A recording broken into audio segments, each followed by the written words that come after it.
Bismillahirrahmanirrahim. Assalamualaikum warahmatullahi wabarakatuh. Oke, berjumpa kembali dengan saya yang mana kali ini akan membahas mengenai materi lompat jauh. Oke, seperti sudah kita pelajari sebelumnya, kita membahas mengenai materi yang pertama adalah bola besar, yang kedua bola kecil, dan yang ketiga adalah cabang olahraga atletik. Oke, untuk di atletik ini kita bahas mengenai lompat jauh. Oke, apa itu lompat jauh?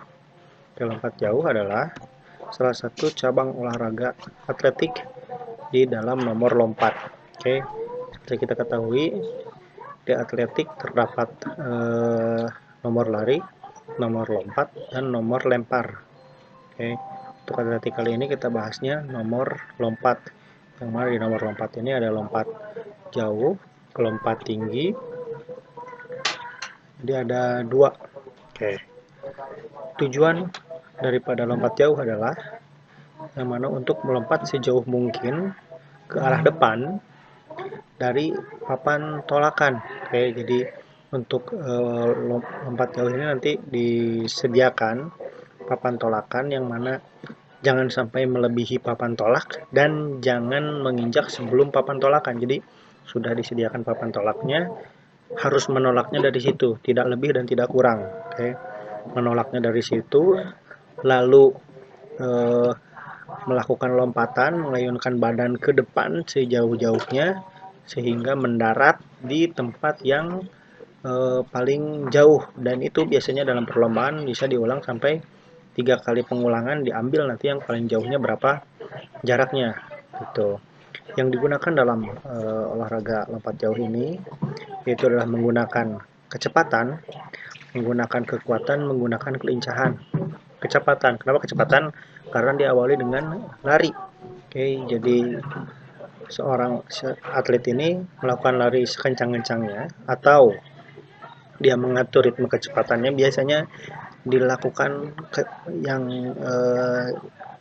ditambah speed atau kecepatannya itu ketika mendekati papan tolak. Oke, kekuatan di sini. Nah, kekuatan apa sangat perlu untuk menolak itu perlu tumpuan yang namanya ada kekuatan eksplosif, jadi tolakannya harus kuat dan itu harus dilatih. Lalu juga kelincahan bagaimana ketika posisi badan melayang nanti badan harus mengayunkan tungkai atau kaki ke depan agar lebih jauh nanti melompatnya. Oke. Oke, di sini bisa kita lihat, mungkin sedikit tertutup, tidak apa-apa. Oke, yang pertama ada approach, yaitu awalan. Oke, di sini yang harus diperhatikan adalah kaki tumpuan dan kaki yang bukan tumpuan. Yang tumpuannya di sini adalah kaki yang warna putih. Oke, jadi kaki kiri di sini yang berwarna putih yang digunakan untuk nanti tolakan. Oke, awalan dengan berlari sedemikian rupa. Oke, lalu ketika pada papan tolakan tersebut seorang atlet itu menolakkan dan disitu melakukan kekuatan eksplosif kakinya sehingga badan melanting sejauh mungkin dan melayang di udara dengan posisi kelincahannya flight itu di situ take off menolak, sedangkan fly itu terbang atau melayang, diayunkan badan dan kedua kakinya maupun kaki kiri maupun kaki kanan, yang mana ketika mendarat itu kedua kakinya. Oke, dan yang akan dihitung ketika posisi mendarat adalah bagian tubuh yang paling belakang. Oke, yang paling bagus adalah ketika mendaratnya posisinya adalah kedua telapak kaki dengan lengan posisi jongkok ke depan gitu. Oke, demikian rupa adalah rangkaiannya. Jadi kalau kita berlari melakukan lompat jauh di fotonya sedemikian rupa seperti ini. Langkah-langkahnya dari mulai angka 1, 2, 3, 4, 5 sampai akhir adalah landing atau posisi mendarat.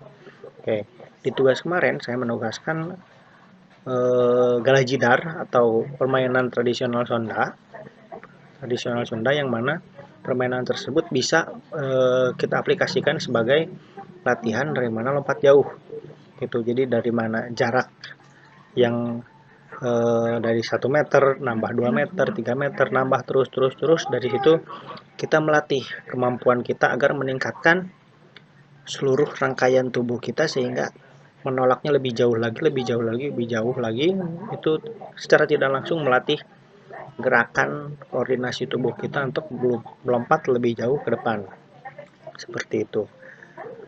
Jadi untuk lompat jauh kira-kira materinya demikian, mudah-mudahan bermanfaat. Bila mana ada pertanyaan silahkan komen di video YouTube ini di bawah. Oke, nanti insya Allah akan saya jawab, akan saya review, atau boleh japri itu. Yang belum tugas silahkan, masih saya tunggu, sekalipun nanti berbeda nilainya dengan yang langsung mengumpulkan. Jadi untuk PJOAK ini sama seperti pelajaran lain. Kalau saya buatnya yang pertama materi awal, yang kedua tugas, yang ketiga materi review. Jadi kamu setelah melakukan tugas itu kamu harus tahu benar atau tidak ketika kamu melaksanakan tugas itu. Tapi itu menjadi bahan pembelajaran, bahan evaluasi buat kamunya sendiri. Jadi jangan sampai asal membuat tugas seperti itu. Oke, terima kasih atas perhatiannya. Assalamualaikum warahmatullahi wabarakatuh.